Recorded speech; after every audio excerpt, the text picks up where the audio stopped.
اہمیت دی ہے، اور اس اہمیت کے پیش نظر جو ان کی تعلیمی ضروریات ہیں ان کو پورا کرنے کے لیے کتب کا فری مہیا کرنا اور گھر کے قریب تعلیمی اداروں کے قیام کو یقینی بنانا، وہ تمام ایفرٹس ہیں جن کو اگر ہم یہاں پہ اس چھوٹے سے پروگرام کے اندر بیان کرنے کی کوشش کریں تو شاید یہ ممکن نہیں ہے. لیکن دیکھیں چیزیں میلٹ ہوتے ہوئے اور ان کے نتائج سامنے آتے ہوئے وقت لگتا ہے، اور یہ تمام چیزیں انشاءاللہ العزیز جو پاکستان مسلم لیگ نون کے دور میں نوجوانوں اور بالخصوص طالب علموں کے لیے کی جاتی رہی ہیں، اب اس کے اثرات آپ محسوس کریں گے جلدی. ایک جو محمد نواز شریف صاحب کی آپ نے بات کی، جب وہ وزیر اعظم تھے ان کا ایک خواب تھا کہ جو ٹورزم ہے اس کو فروغ پایا جائے آزاد کشمیر کے اندر. انہوں نے ریلوے لائن کے حوالے سے بھی بات کی تھی کہ ریلوے لائن منصوبہ یہاں تعمیر کیا جائے تاکہ لوگوں کو آسانی ہو آزاد کشمیر اور مظفر آباد وادی نیلم کو وزٹ کرنے میں. تو آپ کیا سمجھتے ہیں کہ کتنا یہ ضروری ہے، اس خواب کی تکمیل کتنی ضروری ہے کہ اس خواب کو پورا کیا جائے، ریلوے لائن منصوبے کے حوالے سے کام کیا جائے تو یقیناً آزاد کشمیر کا جو نوجوان ہے اس کو ترقی مل سکتی ہے، اس کو روزگار مل سکتا ہے. بہت زبردست بات آپ نے کی ہے. میاں محمد نواز شریف صاحب کا جو وزڈم اور ویژن ہے اس سے پاکستان کے اندر نہیں بلکہ بین الاقوامی سطح پہ بھی ان کی اپروچ کو ہمیشہ اپریشیٹ کیا جاتا ہے. اور آپ دیکھیں کہ اگر میاں نواز شریف کے منصوبوں کو ہم گنوانا شروع کر دیں تو پھر بھی میں یہ کہوں گا کہ آپ کے پروگرام میں اتنا وقت نہیں ہے. تو میں یہ سمجھتا ہوں کہ ریاست کے اندر بالخصوص کشمیر کے ساتھ جو میاں محمد نواز شریف صاحب کی جو دلی وابستگی ہے اس کا اندازہ آپ اس بات سے لگا سکتے ہیں کہ کشمیریوں کو ٹورزم کے حوالے سے ان سپاٹ کا اتنا نالج نہیں ہے جتنا میاں محمد نواز شریف کو نالج ہے. وہ چاہے نیلم ہو، لیپا ہو، راولا کوٹ کی جگہ ہوں یا نکیال ہو یا کوئی بھی جگہ، تو وہ نہ صرف یہ ہے کہ ان جگہوں کو انہوں نے خود وزٹ کیا بلکہ ان کے الٹیچیوڈ کے بارے میں بھی وہ جانتے ہیں کتنی بلندی پہ ہیں کتنے نیچے ہیں. تو وہ ہمیشہ جو ہے نا ٹورزم کے حق میں ہوتے ہیں. اور آپ نے دیکھا ہے کاغان ناران میں انہوں نے کس طرح کے ماحول بنایا، اور کشمیر کے اندر بھی ٹورزم اتھارٹی کے حوالے سے بالخصوص جب یہ بات چلی تھی پیچھے کہ یہاں پہ ٹورزم اتھارٹی قائم کی جائے یا پاکستان میں ٹورزم اتھارٹی کو ایکسیس دی جائے، تو چونکہ آپ کے علم ہے کہ آزاد کشمیر کے جو آئینی اور آلات ہیں اس کے مطابق باہر سے کوئی یہاں پہ لینڈ پرچیز نہیں کر سکتا. تو اس میں کوئی دوسری رائے نہیں ہے کہ یہاں پہ سب سے پوٹینشلی آج کل دنیا میں آپ اگر غور کریں تو ہر ملک کے اندر اگر کسی کو کسی اکنامک ایکٹیویٹی جنریٹ کرنے کی اگر کوئی ایکٹیویٹی ہے تو وہ ٹورزم ہے. تو ریاست کے اندر تو اس کو ہم جنت نظیر کہتے ہیں. یہاں پہ اس کے خوبصورت پہاڑ، اس کی ویلیز اور اس کے مخصوص جو کلچر ہے وہ تو مطلب ٹورزم کے لیے ایک جنت ہے. اور اس کی پروموشن کے لیے جب کام ہوگا انشاءاللہ، اور اس پہ کام جاری بھی ہے، اب آپ دیکھ بھی رہے ہیں کہ ہمارے گزشتہ دور میں لسڈنا تک ہم نے کتنی بڑی روڈ بنا کے حویلی کو لنک کیا، اور پھر یہ تولی پیر کو کس طرح اسپاٹ کو ڈیولپ کیا، اور یہ ساری چیزیں ہمارے دور میں ہوتی رہی ہیں، یعنی پاکستان مسلم لیگ نون کے گزشتہ دور میں. تو میاں محمد نواز شریف صرف کشمیریوں کے ساتھ محبت نہیں کرتے. میں آپ کو بتاؤں کہ وہ یہاں کے چرند پرند اور جنگلی حیات کے ساتھ کتنے ان کی اٹیچمنٹ ہے. اور اس کی ایک واضح مثال وہ نیلم کے اوپر تیندوا جس کو لوگوں نے شوٹ کر دیا تھا، تو اس کے اوپر انہوں نے خود نوٹس لیا اور مجھے انگلینڈ میں بلا کے یہ کہا کہ اس کے حوالے سے آپ نے وہاں کی جو رائج قوانین ہیں اس کے مطابق جا کے عدالت میں رجوع کریں. اور میں نے 1-1.5 سال تک وہ اس تیندوے کے لیے یہاں پہ کیس لڑا اور پھر پوری رپورٹ میاں صاحب کو پیش کی، ان لوگوں کو گرفتار کروایا. تو میں یہ کہہ رہا ہوں کہ میاں محمد نواز شریف جو ہے نا سن آف سائل اور کشمیری نسل ہونے کی وجہ سے بھی کشمیر کے ساتھ جو ان کی اٹیچمنٹ ہے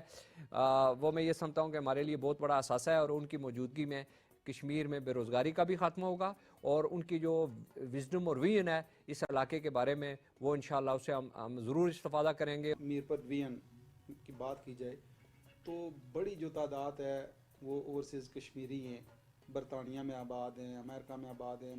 باقی ممالک میں ہیں. آپ کیا سمجھتے ہیں کہ ان کی انوالومنٹ کتنی ضروری ہے؟ ان کو انوالو کر کے ٹورزم کی ترقی کے لیے اگر کردار ادا کیا جائے تو آپ سمجھتے نہیں ہیں کہ آزاد کشمیر کی تقدیر بدل سکتی ہے؟ بلا شبہ میں آپ کو یہ بتاؤں کہ ہمارے آزاد کشمیر بالخصوص ساؤتھ کا ایریا جس میں ہم رہ رہے ہیں، کوٹلی، میرپور، بھیمبر، یہاں بڑے باوسائل لوگ ہیں. اور اس کی عام وجہ یہ ہے کہ ہمارے لوگ اوورسیز کے اندر انہوں نے بہت محنت کیا اور بہت نہ صرف قیمتی زر مبادلہ یہاں پہ پاکستان میں بیچتے ہیں بلکہ ان کے پاس اللہ کا دیا ہوا بہت کچھ ہے. اب یہاں پہ مسائل یہ ہیں کہ یہاں ایئرپورٹ نہ ہونے کی وجہ سے جو سب سے بنیادی چیز ہے وہ ابھی جو ہم نوجوانوں کے درمیان جو انتشار کی بات کرتے ہیں نا، یہ جو ہمارا ایریا ہے یہ آئسولیٹڈ ایریا ہے. جب تک آپ کو اس کو مین سٹریم کے ساتھ لنک نہیں کریں گے, پاکستان کے جس طرح میرپور کے اندر ایزی ایکسیس ہے جی ٹی روڈ کے ساتھ, اسی طرح اگر آپ راولا کوٹ اور کوٹلی کے درمیان بھی موبلائزیشن آف پیپل اور انویسٹرز کی آنے جانے کے لیے آپ بہترین سہولتیں مہیا نہیں کریں گے, تو نوجوانوں کے اندر وہ اس طرح کا جدید خیالات اور جو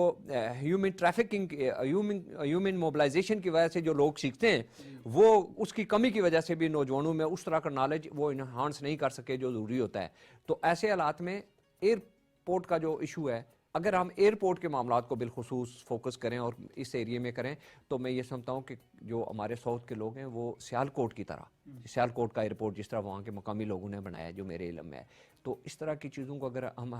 لوگوں کو انوالو کریں اور لوگوں کو فیسیلیٹیٹ کریں تو یہاں ٹورزم کا بہت سکوپ ہے, اور اس میں بے روزگاری اور یوتھ کی جو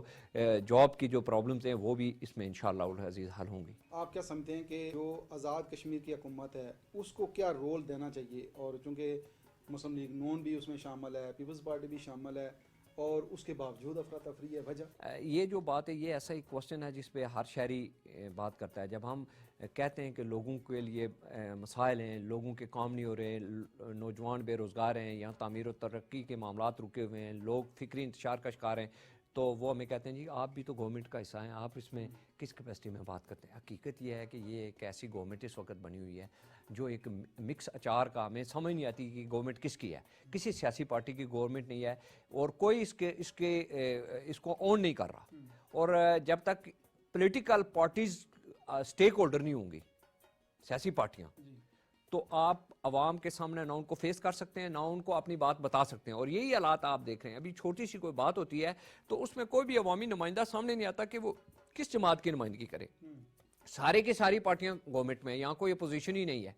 اور جو گورنمنٹ کے اندر ہیں وہ کہتے ہیں جی کہ ہماری جو ہمارے پارلیمانی لوگ ہیں وہ گورنمنٹ کا حصہ ہیں, ہم تو گورنمنٹ کا حصہ نہیں ہیں. تو یہ ایک جو ماڈل اس وقت پریکٹس کیا گیا ہے آزاد کشمیر میں, اس کی موجودگی میں اگر آپ یہ سمجھیں کہ لوگوں کے اندر فکری انتشار کا خاتمہ ہوگا, تو میرا نہیں خیال. اس کے لیے یہ بڑھے گا جب تک آپ ٹرو جو لوگوں کے بالخصوص پولیٹیکل پارٹیوں کے ریپریزنٹیٹیو سامنے نہیں آئیں گے, جن کی ایفیلیشنز ہیں, جن کے روٹس ہیں. مسلم لیگ کے لوگ ہیں, مسلم لیگ کی لیڈرشپ کی بات مانیں گے, پیپلز پارٹی کے لوگ ہیں وہ اس کی بات مانیں گے. لیکن یہ جو ابھی سیٹ اپ ہے, اس کے آپ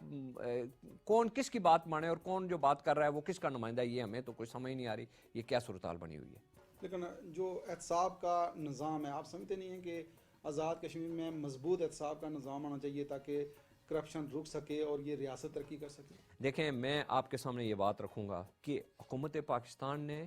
ریاست جموں و کشمیر کی نہ صرف بین الاقوامی طور پر ہمیشہ وکالت اور سیاسی اور اس کی جو بین الاقوامی سپورٹ ہے اس میں اپنا کردار ادا کیا ہے, پاکستان کے شہریوں نے کیا ہے. لیکن یہاں پہ مسائل یہ ہیں کہ ابھی جو مور ریسنٹلی مسلم لیگ نون کی گورنمنٹ نے 23 ارب روپے کا آپ کو جو بینیفٹ رقم مہیا کی ہے, جس میں آٹے میں سبسڈی ہے اور یہ ساری باتیں. آپ مجھے یہ بتائیں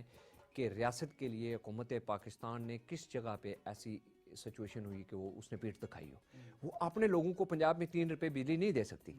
لیکن ریاست کے اندر 3 روپے بجلی دی جا رہی ہے. اور یہ اتنی بڑی سہولت ہے آج کے دور میں, جس کی بنیاد کے اوپر یہ شاید ریاست جموں و کشمیر, ہماری جو آزاد کشمیر ہے, یہ صرف اس کا اعجاز ہے کہ اس کے پاس یہ سہولت حاصل ہے. یہ حکومت پاکستان کی کشمیریوں کے ساتھ محبت ہے, وہ ان کو ہر صورت میں خوشحالی دیکھنا چاہتے ہیں, اور یہ پورا ٹریک ریکارڈ ہے, یہ آج کی بات نہیں ہے. یہ اس چیز کی ضرورت ہے کہ ٹرو عوامی نمائندوں کو باقاعدہ کام کرنے دیا جائے, اور وہ گورنمنٹ آف پاکستان کی سوچ, فکر اور جو تھاٹ ہے اس کو ریاست کے نوجوانوں کے اندر قابل قبول بنائے. صحیح بات ہے. لیکن میرے ایک دوست ہیں, انہوں نے یہ کہا تھا کہ جو بھی وفاق کی طرف سے منصوبہ آزاد کشمیر میں منظور کیا جاتا ہے, آزاد کشمیر کو دیا جاتا ہے, تو اس منصوبے کے حوالے سے ایک آپ بورڈ بنا کے اس پہ یہ لکھیں کہ شکریہ پاکستانی عوام, اس کی وجہ سے کہ وجہ یہ ہے کہ پاکستانی عوام کی قربانیوں کی وجہ سے آپ کو یہ کچھ مل رہا ہے. ہمارے جو کشمیر کونسل کے ممبران ہیں جو ٹرولی ریاست کے اندر اس بات کا اختیار بھی رکھتے ہیں کہ وہ جائیں اور فیڈرل کے کیے ہوئے کاموں سے اپنے نوجوانوں کو آگاہ کریں, لیکن ہمیں بالکل ٹوٹلی جو ہے نا سسٹم سے کٹ آف کر کے رکھ دیا گیا. ہمارا رول ہی اتنا محدود کر دیا گیا ہے کہ ہماری بات کو کہیں نہ سنا جاتا ہے اور نہ اس پہ عمل درآمد. میرا یہ خیال ہے کہ باقی آپ ایک طرف رہ دیں,